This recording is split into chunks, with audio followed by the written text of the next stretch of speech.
Quel type de musique est-ce que les ballons détestent? Le pop.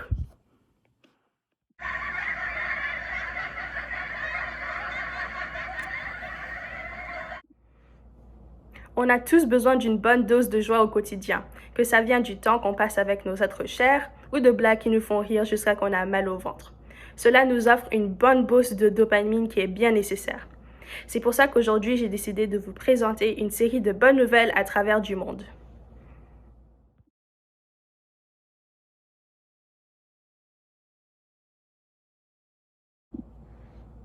Commençons au Canada.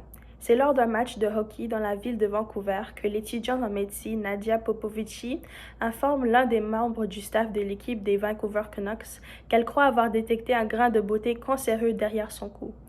Il alla voir un spécialiste qui confirma l'hypothèse de Nadia, et puis il fut sauvé d'un futur incertain. L'équipe entière la remercia en l'offrant une bourse de 10 000 $ pour couvrir ses frais de scolarité.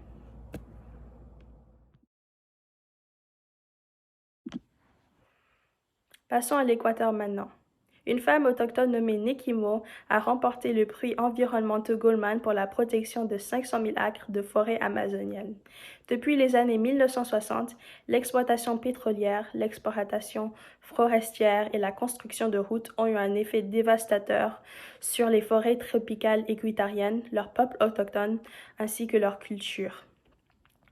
Les compagnies pétrolières ont déversé des déchets dans les rivières locales et les terres contaminées ont entraîné à la hausse de fausses couches et puis de plusieurs maladies. Pour lutter contre cela, Nikimo a fondé une alliance pour lutter contre la concession pétrolière. Elle poursuivit en cours les compagnies responsables de la déversation de déchets dans les rivières et elle gagna, protégeant 500 millions d'acres de forêt amazonienne.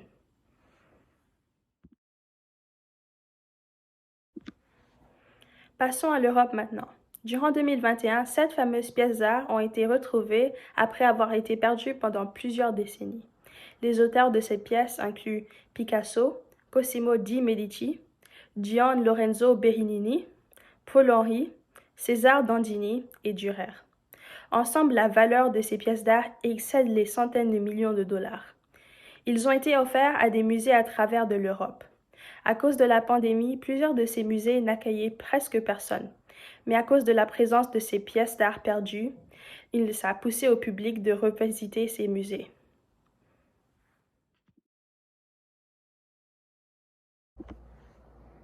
En Afrique maintenant, le Rwanda, le Ghana et l'Ouganda ont pu rejoindre leurs efforts et ont pu développer une technologie qui permet aux drones de fournir des médicaments essentiels qui ont pu sauver la vie d'environ 22 millions d'Africains. Ces pays sont composés de plusieurs petites îles, là où les soins immédiats ne sont pas toujours disponibles.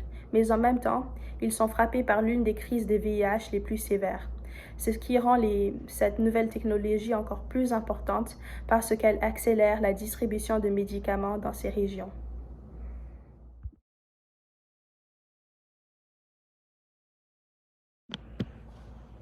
Et puis maintenant, un étudiant en Asie a créé un toilette qui permet de transformer les excréments en énergie et ceux qui l'utilisent reçoivent de la crypto-monnaie. En effet, les matières fécales est l'un des plus grands alliés qu'on a contre le changement climatique. En général, les excréments quotidiens d'un être humain peuvent générer environ 0,5 kW d'électricité. Et cette technologie en question permet de composter les excréments humains et les transformer en méthane qui sera utilisé dans les établissements sous forme d'énergie. Le montant d'énergie donné sera remboursé sous la forme de crypto-monnaie. Comme j'ai dit avant, la joie c'est essentiel. Alors j'espère donc que cette vidéo vous a amené de la joie dans votre journée.